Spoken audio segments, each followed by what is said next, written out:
আমার সকল শ্রোতা বন্ধুদের জানাই মহাশিবরাত্রির আগাম শুভেচ্ছা। ফাল্গুন মাসের কৃষ্ণপক্ষের ত্রয়োদশী ও চতুর্দশী তিথিতে এদেশের লক্ষ লক্ষ ভক্ত পরম পবিত্রতা ও নিষ্ঠার সাথে মহাশিবরাত্রির ব্রত পালন করে থাকেন। শাস্ত্রমতে ব্রতের মধ্যে সর্বশ্রেষ্ঠ ব্রত হল মহাশিবরাত্রির ব্রত। কিন্তু বন্ধুরা, শুধুমাত্র ব্রত পালন করলেই শিবরাত্রির ব্রতের সম্পূর্ণ ফল পাওয়া কখনোই সম্ভব নয়। তাই বলবো, ব্রত পালনের সাথে সাথে ব্রত কথাটি অবশ্যই শ্রবণ করুন। আর যে সকল বন্ধুরা অসুস্থ ও বৃদ্ধ, তাদের বলবো তারা ব্রত পালন করতে না পারলে তারা অবশ্যই যেন ব্রত কথাটি একবার হলেও শ্রবণ করেন। তবে বন্ধুরা, মনে রাখবেন, অসম্পূর্ণ ব্রত কথা অসম্পূর্ণ ফলদান করে। ব্রত কথাটি অবশ্যই সম্পূর্ণ শুনবেন। ওম নমঃ শিবায়, ওম নমঃ শিবায়।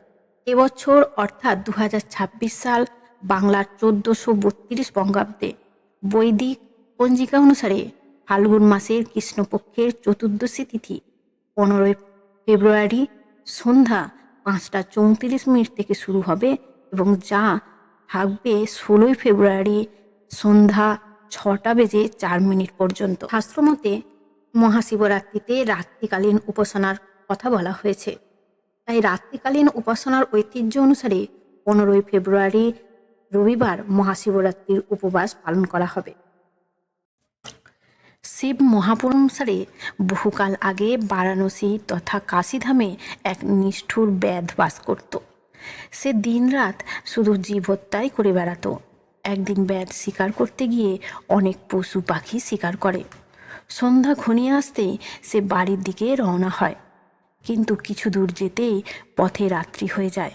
ফলে সে জঙ্গলে পথ হারিয়ে রাতে হিংস্র জন্তুর ভয়ে এক গাছের ওপর আশ্রয় নেয়।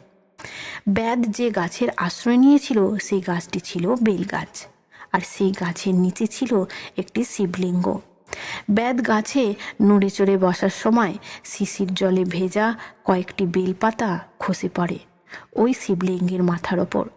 সেদিন ছিল শিব চতুর্দশী অর্থাৎ মহাশিবরাত্রি, আর ব্যাধও ছিল উপবাসী। তার ফেলা বেলপাতাগুলো শিবলিঙ্গের মাথায় পড়ে। এর ফলে তার শিব চতুর্দশীর ব্রতের ফল লাভ হয় তার অজান্তেই। পরের দিন ব্যাধ সকালে বাড়ি ফিরে আসে। সে রাতে বাড়িতে না ফেরায় সবাই তার জন্য চিন্তা করতে থাকে। ব্যাধ ফিরে আসতে তাকে তার বউ খেতে দিল। এমন সময় এক অতিথি বাড়িতে এলো। ব্যাধ কি ভেবে তার নিজের খাবারটি অতিথিকে দিল। এতে তার ব্রতের পারণ ফলও লাভ হলো। এর কিছুদিন পরে সেই ব্যাধ মারা গেল। যমদূতেরা তাকে নিয়ে আসতে গেল। এমন সময় সেখানে পৌঁছালো শিবের দূতেরা। কে ব্যাধকে নিয়ে যাবে তাই নিয়ে দুদলের যুদ্ধ বেঁধে গেল। যমদূতেরা যুদ্ধে হেরে গেলে শিবদূতেরা ব্যাধকে নিয়ে কৈলাসে নিয়ে যায়। যুদ্ধে হেরে গিয়েও যমদূতেরা তার পেছনে পেছনে সেখানে ধাওয়া করল। কৈলাসের দ্বারে নন্দী পাহারায় ছিল। সে ব্যাধের শিবরাত্রির কথা বললে সব শুনে যমদূতেরা গিয়ে যমকে সব কথা বলল।